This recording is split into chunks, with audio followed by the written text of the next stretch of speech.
Selamat datang di Toba, salah satu destinasi wisata paling terkenal di Indonesia yang menawarkan keindahan alam yang luar biasa. Kali ini kita akan mengeksplorasi tempat-tempat menakjubkan yang ada di kawasan Toba. Tapi sebelum itu, kita akan berbincang terlebih dahulu dengan Kepala Dinas Komunikasi dan Informatika Kabupaten Toba, Bapak Sesmon Butar-Butar, untuk mengetahui destinasi wisata apa saja sih yang wajib dikunjungi di Danau Toba. Oke Tribuners, kali ini Risha nggak sendiri karena sudah ditemani oleh Bapak Kepala Dinas Kominfo Toba, ada Bapak Sesmon Butar-Butar. Pak Sesmon, gimana kabarnya? Oras, baik, terima kasih dari Tribun News. Iya. Tribun Medan ya? Tribun Medan. Siap. Terima kasih juga sudah dijamu dengan baik ya Pak. Oke Pak, nah kali ini tuh seperti yang kita ketahui, Toba merupakan salah satu destinasi wisata yang sangat menarik di Sumatera Utara ya Pak. Iya. Nah, kalau boleh tahu nih Pak, apa saja Pak rekomendasi, mungkin mulai dari penginapan dulu nih Pak yang ada di Kabupaten Toba. Oke, baik, kalau di Toba saat ini sesuai dengan program prioritas pemerintah bahwa Toba ini salah satu destinasi super prioritas. Super prioritas. Jadi di Toba ini dari sisi amenitas atau penginapan hotel, homestay, kita sudah menyediakan mulai dari kelas menengah hingga ke atas, bintang 3, bintang 4 seperti La Bersa. Jadi artinya ketika wisatawan datang ke Toba, dari sisi penginapan atau hotel, homestay, kita sudah tersedia dengan baik. Oke, ada hotel Bali Beach seperti Bali Beach yang sekarang kita, ya, iya benar. Oke, kalau sudah menginap pastinya kan nih wisatawan pengen berwisata untuk alam ya Pak. Kalau kira-kira alamnya di sini apa yang menjadi daya tariknya Pak? Kalau di Toba ini, karena ini merupakan sebagian dari kawasan Danau Toba dari beberapa kabupaten kota Toba yang ada di wilayah Sumatera Utara ini. Kalau dari wisata alam banyak antara lain ada Lumban Bulbul. Itu wisata pantai. Oh, pantai. Kemudian wisata alam yang lain ada di bidang air terjun. Oh, air terjun misalnya seperti Siboruon, kemudian ada Situmurun gitu. Kemudian kalau untuk wisata pantai yang termasuk alam seperti tadi ada Tarabunga. Nah, kemudian ada juga pantai Lumban Bulbul, pantai Parparean. Nah, seperti itu. Oke. Nah, kalau sekarang kan Pak, anak muda ini kalau lagi berwisata tuh pengennya ke tempat yang cakep-cakep ya Tribuners, yang instagramable gitu. Ada nggak Pak kalau di kawasan Toba Pak? Entah itu kafe atau apa gitu Pak? Kalau di sini yang paling terkenal dan sudah mendunia ya, itu salah satunya Damar. Oke. Nah, kemudian ada yang kedua seperti Bistro Cafe. Di luar dari yang ada di La Bersa juga ada kafenya. Kemudian yang pertama kali buka di sini kafe model tradisional, tapi standar nasional, itu ada namanya Hutatta Coffee. Itu kafe juga. Itu kafe. Kemudian ada juga di sana display hasil UMKM Toba. Mulai dari kuliner, kemudian tenun, pakaian, di sana kain, di sana sudah tersedia. Wow, ternyata sudah banyak ya Pak? Banyak. Jadi kalau kita berwisata ke Toba juga nggak akan bosen nih mau kemana, karena ada banyak pilihannya. Nah, tapi kalau untuk produk UMKM seperti yang Bapak bilang tadi ya Pak, masih ada nggak Pak produk UMKM yang memang khas Toba gitu? Kalau khas Toba untuk saat ini yang kita sampaikan ke masyarakat atau boleh kita jual ketika datang berkunjung ke Toba, antara lain ada namanya cookies sasagun. Cookies sasagun. Iya, jadi kalau zaman dulu waktu saya kecil itu beras ditumbuk dicampur dengan kelapa, ada gula pasir. Ketika kita makan sasagun ini nggak boleh bicara, kita harus diam mengkem gitu ya. Tapi saat ini dengan perkembangan teknologi, kemudian UMKM-nya juga kita bina. Mereka sudah membuat sasagun itu dalam bentuk cookies. Jadi cookiesnya ini juga ada toppingnya, ada coklat, seperti lebih itu. Kekinian lebih kekinian. Ya, Dan sudah dikemas dengan baik, seperti itu. Dan produk sudah halal, sudah nyaman lah untuk dimakan oleh para pengunjung, baik dari dalam dan luar daerah Toba. Nah, tapi kan Pak, kalau Batak itu dikenal dengan kain ulosnya ya, Pak? Siap. Nah, kalau di Toba ada nggak nih Pak rumah produksi ulos? Kita boleh duduk di Boleh, sini ya siap, Pak ya? siap. Biar kita lebih santai. Iya. Beginners. Oke. Ulos nih Pak. Ya. Ulos khas Toba gitu. Kalau di Toba juga sebagai daerah apa namanya Tapanuli ya, kita juga sudah banyak melakukan pembinaan melalui Dinas Koperindak terhadap para pelaku usaha tenun ulos. Oke. Saat ini sudah banyak rumah produksi ulos, antara lain ada di Selaen, kemudian ada juga di Sigumpar, kemudian ada juga di Tapahan, Kecamatan Tapahan itu ke arah Meat. Oke. Jadi mereka memproduksi ulos mulai dari apa namanya harga yang di bawah menengah gitu sampai ke atas. Ada juga yang kalau dipesan seperti itu ya, boleh juga disesuaikan dengan selera kita. Motifnya, bagaimana modelnya, mereka sudah bisa produksi seperti itu. Oke. Iya. Nah, berarti dari Pemkab juga mengadakan apa ya Pak ya? Pembinaan. Pembinaan untuk Iya. para UMKM Iya, gitu kita ya, Pak? sudah bina beberapa UMKM mulai dari proses produksinya hingga ke untuk menjualnya, untuk membuat memasarkannya. Oke.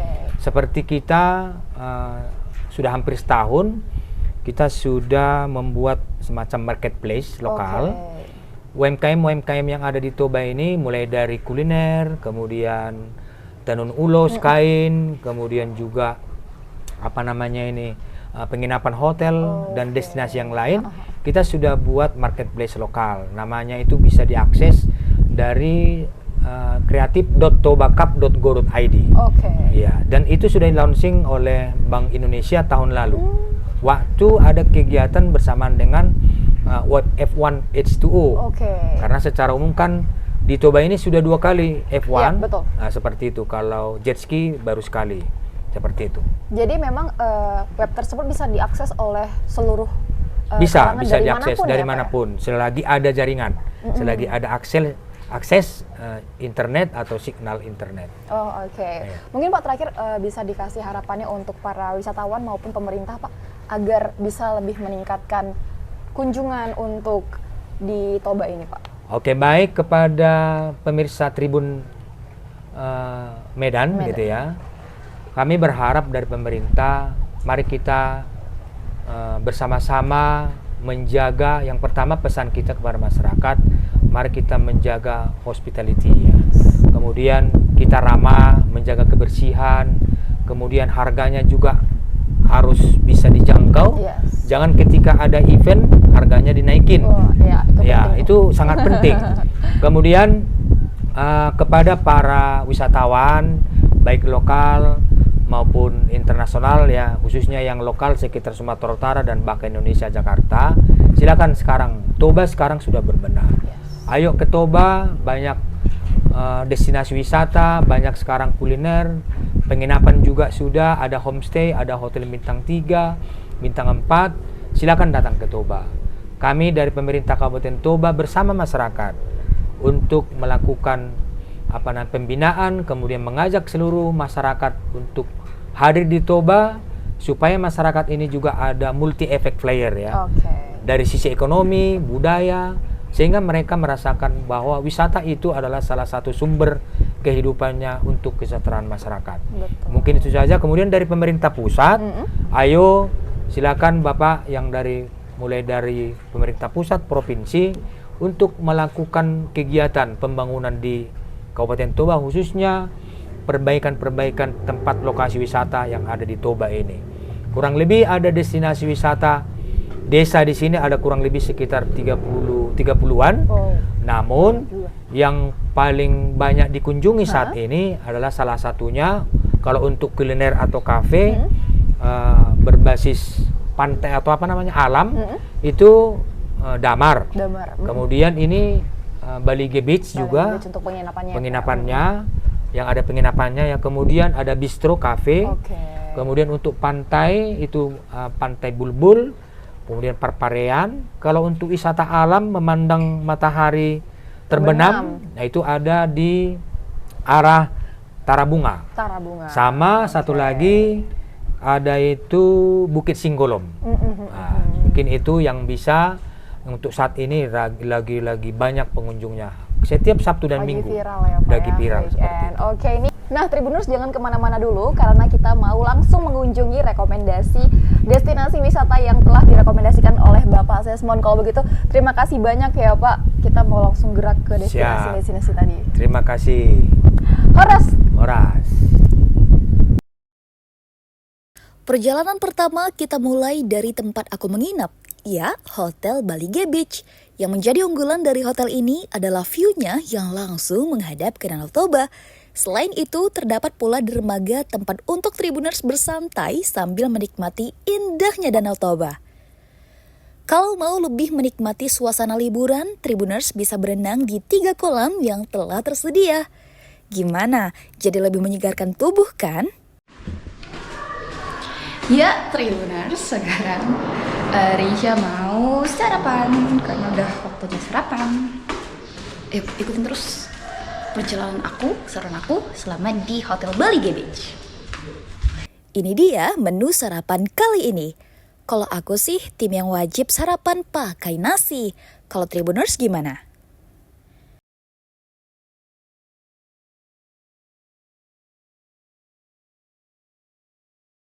Selamat makan Tribuners. Ini aku makan pakai nasi goreng, ayam semur, dan bihun goreng. Gak lupa aku ambil roti bakar juga nih. Eits, sarapan di Hotel Balige Beach tentunya disuguhkan dengan pemandangan yang apik sekali.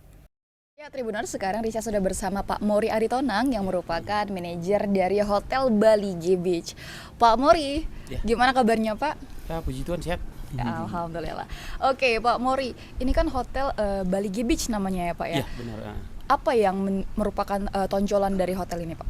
Hotel Balige Beach itu tonjolannya kalau untuk wisatawan yang datang dari luar kota lah, misalnya dari Jakarta, dari luar negeri, kita kan langsung di pinggir danau nih. Oke. Ya kan, jadi kamar-kamar kita juga banyak yang menghadap view Danau Toba. Iya. Punya balkon, jadi kalau bersantai pun enak di balkonnya. Langsung, jadi kolam renang juga ada. Kalau mau berenang ke danau juga bisa. Nah, Jadi itu tonjolnya. yang menjadi andalan berarti view-nya ya Pak ya? View-nya dan di pinggir Danau Toba. Oke. Lalu fasilitasnya ada apa aja Pak? Fasilitasnya kalau untuk hotel kita sama dengan hotel yang lain, kita ada air panasnya juga, ada kettle airnya juga, ada coffee and tea-nya, Ada full kolam renang AC. juga. Kolam renangnya ada tiga untuk oke. balita, untuk anak-anak SD dan juga untuk dewasa. Oke. Kalau mau berenang ke Danau Toba juga bisa. Berenang langsung ke danau Ya ya? Pak? langsung sini. Jadi kan kita sediakan tangga nih. Iya, bisa langsung. Nah, bisa langsung ke Danau Toba. Tapi kita kasih ada batasannya. Batasannya biar enggak Iya, bahaya biar ya. jangan Pak? bahaya. Oke. Terima kasih ya Pak. Oke, sama-sama. Selain bisa menikmati keindahan Danau Toba dari Hotel Balige Beach, Tribuners juga bisa nih main ke Damar Toba Lakeside Eatery and Stay. Di sini Tribuners akan menemukan ketenangan, keindahan alam, dan pesona budaya Batak yang masih kental melalui menu-menu yang disajikan. Terletak di tepi Danau Toba, Damar Toba menyuguhkan panorama alam yang memanjakan mata dan suasana yang sangat tenang. Oke Tribuners, sekarang Risha sudah bersama Pak Yandri yang merupakan Duty Manager dari Damar Toba. Pak Yandri, mungkin untuk awalnya boleh diperkenalkan Tribuners dulu Pak. Apa sih yang menjadi konsep dari Damar Cafe ya Pak ini ya? Sebenarnya kita bukan cuma Damar Cafe ya, sesuai dengan namanya kita Damar Toba. Damar Toba, Ya, Lakeside Eatery, Stay and Event Venue. Oh, Jadi sesuai dengan konsepnya itu Lakeside, yang berarti tepi danau. Jadi restoran kita itu adalah restoran yang berada di tepi danau. Penginapan kita juga lokasinya di tepi danau, jadi bisa dengan pemandangan danau. Juga venue-venuenya untuk tempat pelaksanaan event itu juga di tepi danau. Oh, jadi ini untuk event juga bisa ya Pak? Bisa. Untuk acara pernikahan, reception. Kemarin juga pernah ada yang propose di sini, ada yang baby shower juga pernah di sini. Ya, acara keluarga dan acaranya. Tapi kalau untuk yang ditonjolkan Pak, apa nih dari Damar Toba? Mungkin itu lebih ke arah kita itu menjunjung tinggi yang namanya digital tourism ya. Oh, digital tourism, Ya, digital oke. tourism. Kita itu mungkin bukan salah satunya, cuman mungkin pelopor digital tourism di daerah atau badan sekitarnya. Oke. Seperti itu, kita lebih ke arah teknologi itu yang kita utamakan seperti self order, self service order, Di kamarnya juga itu kita smart boutique hotel seperti itu. Oke, jadi memang sudah difasilitasi dengan digitalisasi gitu ya? Iya, benar-benar sekali. Oke, nah tadi Risha sudah melihat menunya nih Pak. Iya. Menunya itu beragam ya. Iya. Ada yang memang dari khas Batak, Iya. Indonesia sampai ke luar. Internasional, iya. Jadi memang menu-menunya itu apa temanya gitu Pak? Yang mendasari gitu. Kenapa beraneka ragam? Kita kan temanya konsepnya restoran ya Bu ya.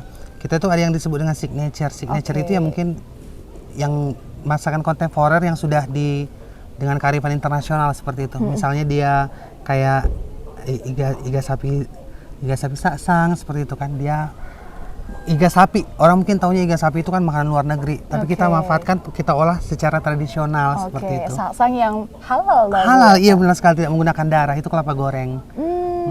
Oke. Nah kalau yang menu yang best seller itu yang mana Pak?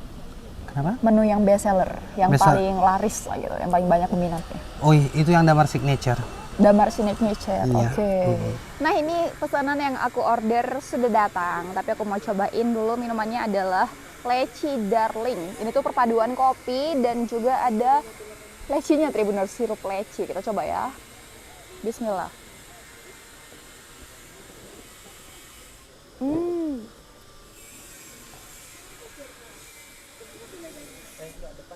Ternyata asyik kopi dicampur sama leci. Perpaduannya bisa diterima sama lidah. Nah untuk makanannya aku mau cobain dulu. Ini adalah pizza tombur. Porsinya gede, bisa untuk sharing ya Tribuners. Nah jadi di dalamnya itu, diolesi sama saus nati nombur katanya. Itu khas Batak Tribuners. Kita coba ambil ya.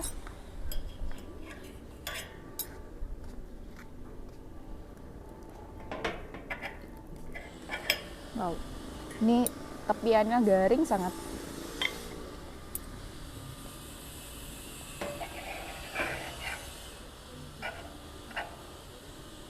Oke.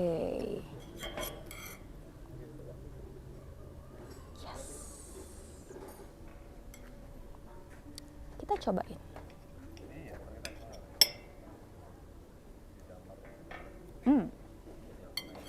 Pizza tombur.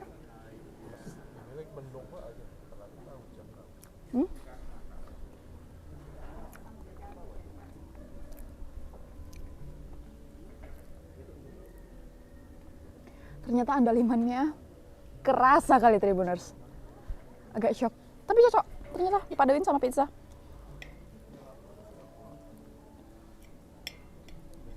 Kita coba pakai saus. Mau.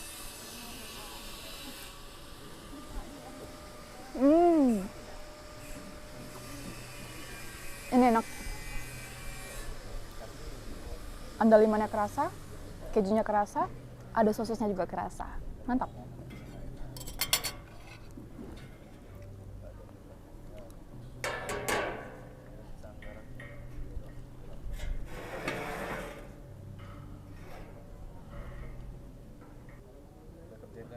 Next, ikan mas naniura. Jadi ini katanya sashiminya Batak karena dia tidak dimasak. Bagaimana rasanya? Ternyata dia sudah terpisah-pisah gini. Wow. Di atasnya itu ada kincum-kincum. Kita coba ya. Tanpa nasi terlebih dahulu. Bismillah.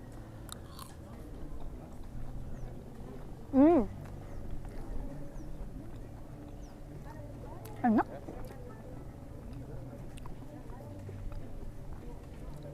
Bumbunya itu kayak rempah dan kayak nggak keras aja gitu kalau kita makan ikan yang nggak dimasak. Kita coba pakai nasi ya.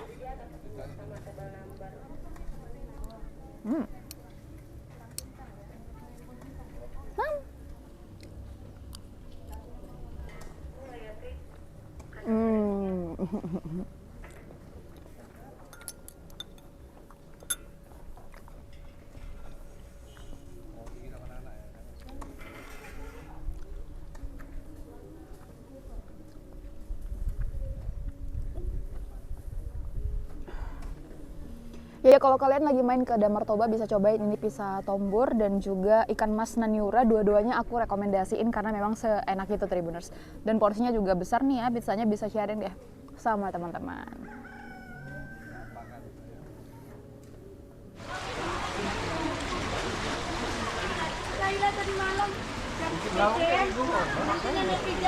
Sayang sekali Tribuners, Pantai Parparean yang harusnya terlihat indah dan menjadi salah satu destinasi favorit keluarga di Porsea sedang pasang yang membuat pergerakan wisatawan jadi terbatas. Padahal seharusnya pantai yang kerap dikunjungi wisatawan dari berbagai daerah ini memiliki banyak pondok untuk tempat bersantai. Dengan biaya masuk hanya Rp2.000 per orangnya, tak heran Pantai Parparean kerap ramai pengunjung.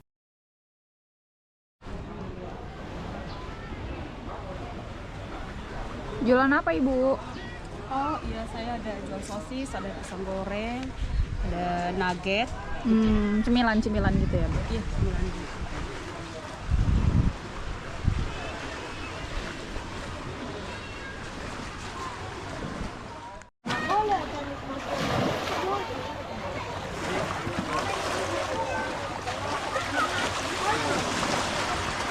Tadi gini, tapi nggak separah ini.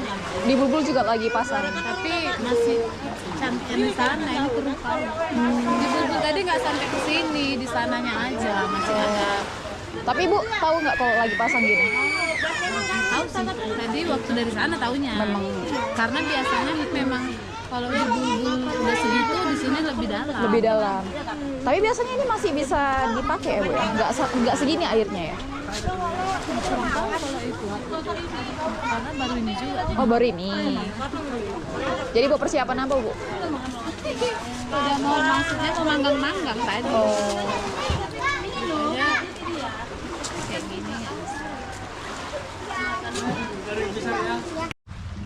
Ya sayang sekali Tribuners, jadi saat ini pantainya tuh lagi pasang. Jadi untuk tenda-tenda yang ada di bawah tuh juga ikut terendam air seperti itu. Padahal kalau kita lihat tadi banyak juga wisatawan ya, keluarga yang sudah bersiap mungkin untuk mandi-mandi, menikmati indahnya Danau Toba, tapi sayangnya lagi pasang. Ya, Tribuners, sekarang Rizab sudah bersama Bang Dio yang merupakan pengelola food court di Pantai Parparean ini ya Bang. Bang, ini kan pantainya lagi pasang ya Bang. Apakah mempengaruhi jumlah wisatawan yang berkunjung ke pantai Bang? Itu udah pasti. Karena kan udah banyak yang tahu tempat ini.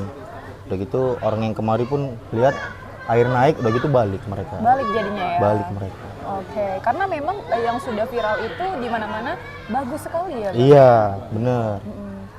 Jadi kalau lagi pasang begini biasanya yang berkunjung itu ngapain jadinya Bang?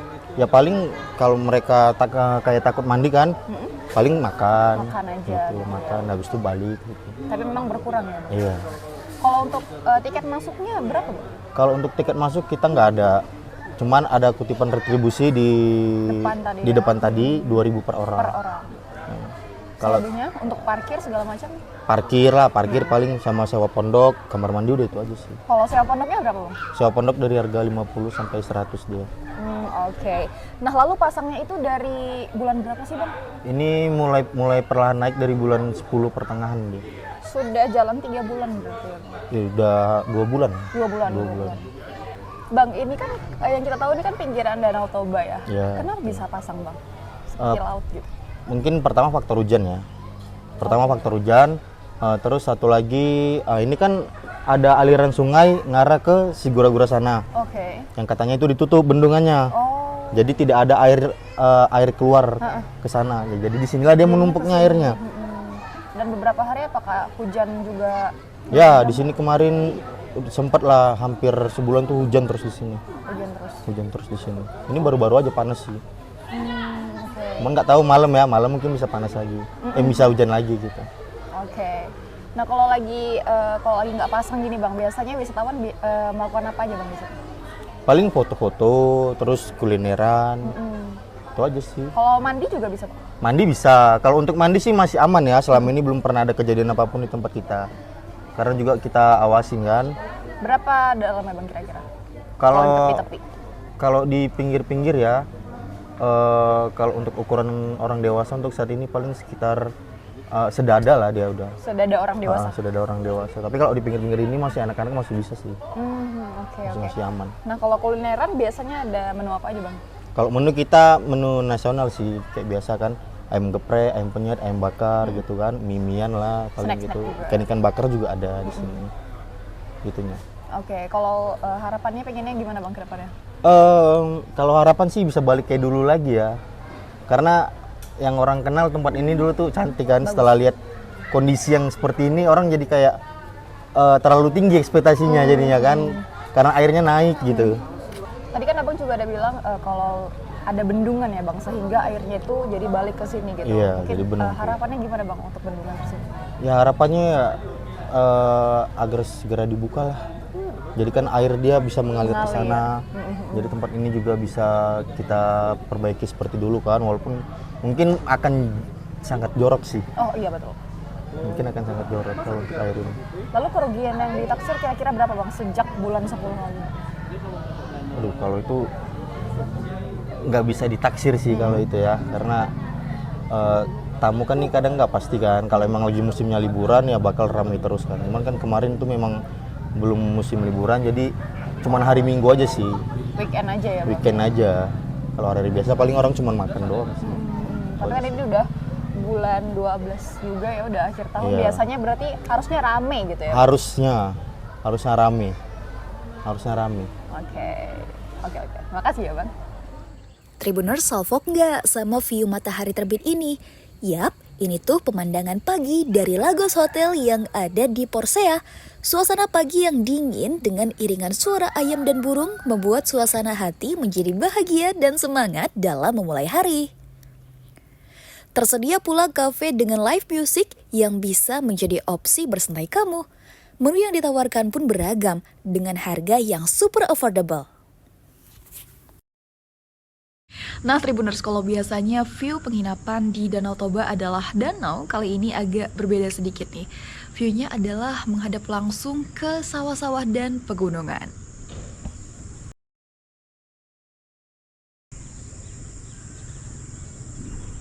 Tapi tetap di seberang sana, itu adalah Danau Toba.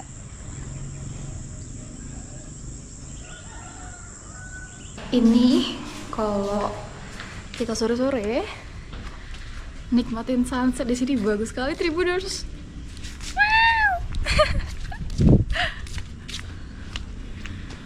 Tadi pagi Risha udah kesini buat ngeliat sunrise dan dapet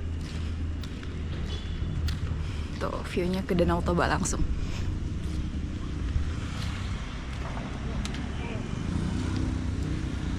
Inilah Danau Toba di siang hari. Matahari sudah naik ya. Tuh, nah itu tuh sawah dan gunung yang tadi. Tuh. Nah, jadi kalau sore-sore nyanset bagus nih Tribuners.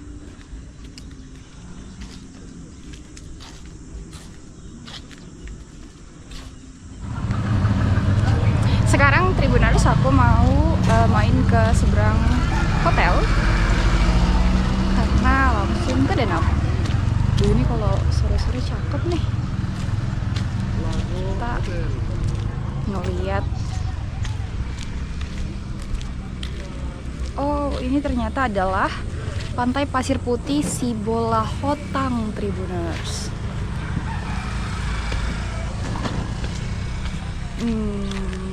Oke, mungkin sayangnya di sini kurang perawatan kali ya. Padahal kalau dirawat baik-baik bagus karena view-nya tuh langsung ke sini kan.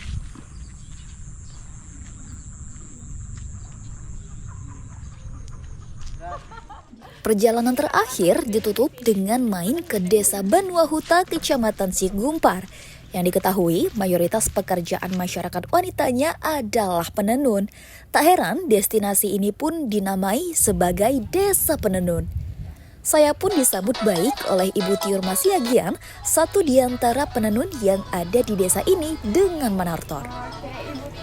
Ya, Horas. Baik, puji Tuhan. Iya, jadi kita lagi mau melihat proses pembuatan untuk kain ulasnya ini ya Bu. Boleh ya Bu ya? Oh, boleh Oke. sekali. Kalau begitu kita masuk ya Tribuners. Ya, Tribuners, seperti inilah situasi di rumah Ibu Tiurma ya Bu ya. Iya, di rumah. Jadi memang Ibu biasanya membuat kain di sini. Iya, di sini. Di rumah sendiri Setiap ya Bu hari, ya. ya. Oke. Nah, kalau ini Ibu mau buat kain jenis apa Bu? Ini kain sarung ya, sarung tuntuman. Jadi habis sarungnya nanti baru kita buat selendangnya lagi gitu. Jadi ini kita kerjakan mungkin kurang lebih 2 minggu lah. 2 minggu lamanya 2 minggu untuk satu set? satu kain. Satu kain. Jadi karena harganya juga mahal, jadi Oke. ya Emang kita harus pekerjaannya lama ya, Bu ya?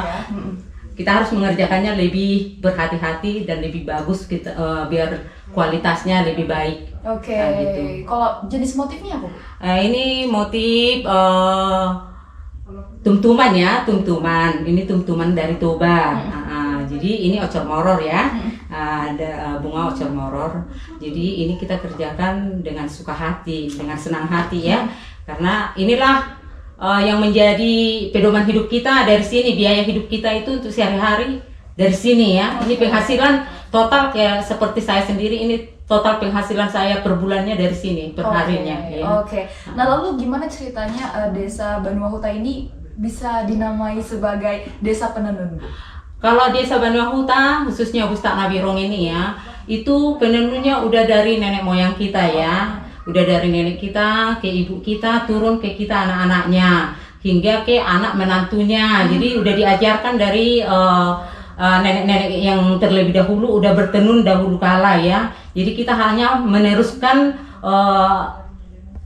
mengikuti warisan dari orang tua pada zaman dulu itu. Tapi cuman memang untuk sekarang ini ada perkembangan apa yang ditenun ini. Kalau dulu itu pinucaan namanya ya. Kalau sekarang lebih condong kita di kampung ini menenun ulos untuk tuntuman ya, sarung sama selendang untuk dipakai untuk acara-acara adat pernikahan, untuk orang tua yang menikah gitu kan, suhut parana, suhut paboru, ini rata-rata dipakai mereka. Jadi itulah yang kita tenun sekarang. Ya semoga lah dengan kita bertenun ini ya, kita mendapatkan hikmat ya, hasil dari yang apa kita peroleh itu bisa bermanfaat bagi keluarga kita lah ya, terlebih dahulu baru bagi banyak orang ya. Sekaligus mewariskan budaya juga. Iya, kita mempertahankan budaya yang diturunkan oleh nenek moyang kita zaman dahulu. Nah, kalau Ibu sendiri gimana ceritanya bisa menjadi seorang penenun?